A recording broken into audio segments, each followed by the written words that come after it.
Seja muito bem-vindo ao novo modelo do Sim Não na Web. Newton Correia e Álvaro Corado aqui fazendo uma abordagem diferenciada agora, né, Newton? A gente quer interagir mais com os nossos leitores e com os internautas. Bom, e para começar nesse primeiro episódio do Sim Não na Web, a gente vai falando de um dos principais projetos do atual governo, que é o Ronda nos Bairros. Newton, era esperado para setembro, outubro, novembro, dezembro e estamos em janeiro e absolutamente nada. Qual pode ser o efeito disso politicamente para o governador Omar Aziz? Não há nem sinalização que ele possa ser lançado no mês de janeiro. Eu passei o dia de ontem fazendo essa sondagem com a cúpula da Polícia Militar, com a Segurança Pública, e a ideia que a gente tem é de que não está pronto. Hoje, nesta quinta-feira, a cúpula da Secretaria de Segurança Pública vai se reunir para discutir este assunto. Eles dependem muito de uma série de burocracias, mas o grande problema, e aí o eleitor, a sociedade não tem culpa disso.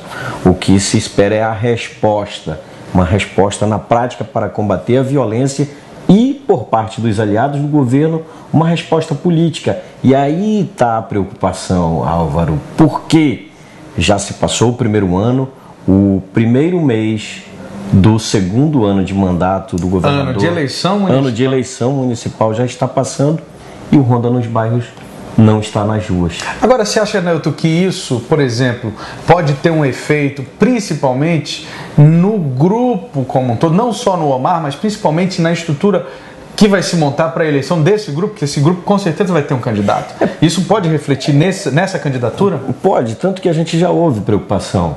Depende muito, o sucesso do governo Omar depende muito do Ronda dos Bairros. Por quê? Porque foi o principal discurso dele.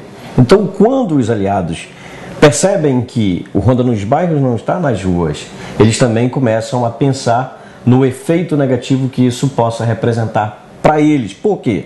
Se ainda não está nas ruas, isso significa dizer que os erros desse programa também ainda não foram experimentados. Se não foram experimentados, os acertos também ainda não foram verificados. E se esses acertos não foram ainda para a rua, não tem o capital político, não tem o ganho político. E aí a grande questão é o tempo. Será que vai dar tempo de ter o efeito necessário até a eleição? Acho que essa é a pergunta dele. Principalmente para quem espera uma resposta para 2012. Ele talvez não esteja muito preocupado com isso, que não é candidato em 2012, mas tem aliados. Não, mas isso que eu digo, para ele talvez não, mas de repente isso talvez tenha um efeito para o grupo. Tem efeito para o grupo, exatamente. Agora, Newton, o que é que leva... Será que essa também não seja uma pergunta que eles estejam fazendo hoje, principalmente o governador Omar Aziz? O que leva a esse programa não estar acontecendo até hoje? É inoperância do governo? É inoperância de secretários? É falta de operacionalidade? É burocracia? Enfim, já se detectou nos bastidores o que é que está acontecendo? O que é que está atravancando um projeto tão importante como esse? É muito de tudo isso que você falou. Problema de gestão, por exemplo. O Omar Aziz teve um problema sério demais com o secretário Zumar Nascimento, que saiu numa crise da segurança pública no período mais difícil para o governo Omar. E ele ainda demorou algum tempo, um mês, para demiti-lo. Substituiu, colocou um coronel da Polícia Militar, Paulo Roberto Vital, que ainda está ajustando a equipe. Então, tem isso e tem também a questão burocrática e o fato de ser uma experiência, algo pioneiro que pretende ser instalado aqui no estado do Amazonas. Então tem um conjunto, viaturas demoraram a chegar, problema com fabricantes, os equipamentos são modernos, tem que treinar o pessoal. E tem uma outra questão que talvez esse seja o grande desafio do programa, que é o conceito de segurança pública, que vai ser um divisor de águas. Então você acaba com aquele policiamento ostensivo de separação da sociedade para ter um policial que é o conhecido do bairro, que é o policial do bairro, que é aquele que conversa com a dona de casa, conversa com o cidadão, enfim, o conhecido do bairro. Ainda é um projeto, né? A galera, a população não sabe ainda como vai ser isso, né? Bom, falando de sociedade, o conhecido do bairro, a gente também tem um outro problema que o estado do Amazonas está enfrentando, que o país, na verdade, precisa se envolver mais nesse processo, que é a situação dos haitianos. A gente teve recentemente, aliás, o jornal A Crítica tem acompanhado com frequência essa movimentação na fronteira, essa migração dos haitianos. Agora, recentemente, notícias mostravam que eles estavam em situação extremamente precária no Acre. Enfim, como é que você vê aí essa situação hoje, Nilton? É um destaque hoje na coluna Assim Não, porque o governo do Acre essa semana gritou, chiou. O governo do Acre gastou mais de R$1 milhão, uma cifra talvez pequena para quem esteja nos assistindo em outras regiões do país, mas muito grande para o governo do Acre, até porque não havia uma previsão da chegada dessa população, que são 1.250 só numa cidade do interior do Acre. Imagina isso, né? E isso é um impacto muito grande. O governo do Acre, então, está reclamando, chiando, não tem recurso para manter essa população. E para nós do Amazonas fica um aviso. Nós já temos aqui em Manaus algo em torno de 3.000 haitianos. E estão chegando aí mais 550. Eles já estão no Acre. É um problema nacional. É um problema nacional. O governo brasileiro precisa ter imediatamente programar uma política de recepção de estrangeiros, porque o Brasil exerce uma posição de liderança na América do Sul e, como líder, é claro que você tem uma movimentação para cá, né? um foco de atração.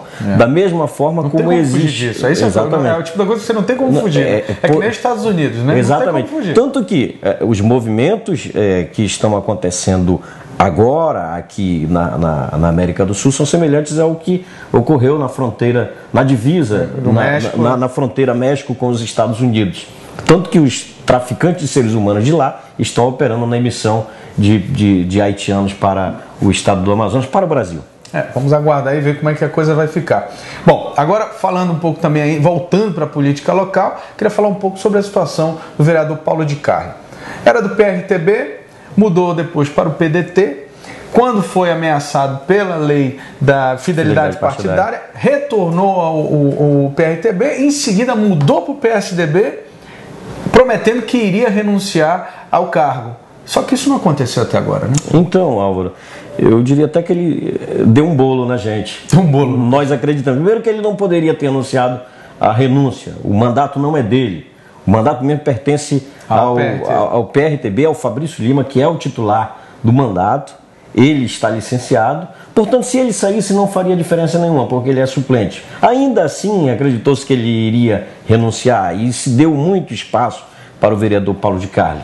E agora renunciou no último dia 19 de dezembro, fez um discurso ambíguo, mas não renunciou. Dia 26 voltou à Câmara, voltou depois do discurso renúncia, e o suplente dele, o suplente do partido, o quarto suplente, que é o Dr. Barreto, está querendo assumir e não pode, porque o vereador Paulo de Carli continua no cargo. Ocupando lá o gabinete. Exatamente.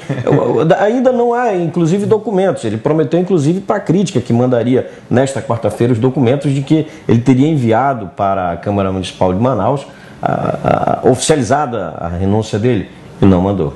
Bom, é isso. Nilton Corrêa, obrigado aí. Obrigado. A gente volta amanhã, né? Vamos voltar. É isso aí. Você continua acompanhando a coluna Sim Não através do jornal A Crítica e outras informações também através do nosso site no www.acritica.com. Acesse agora. A gente volta amanhã.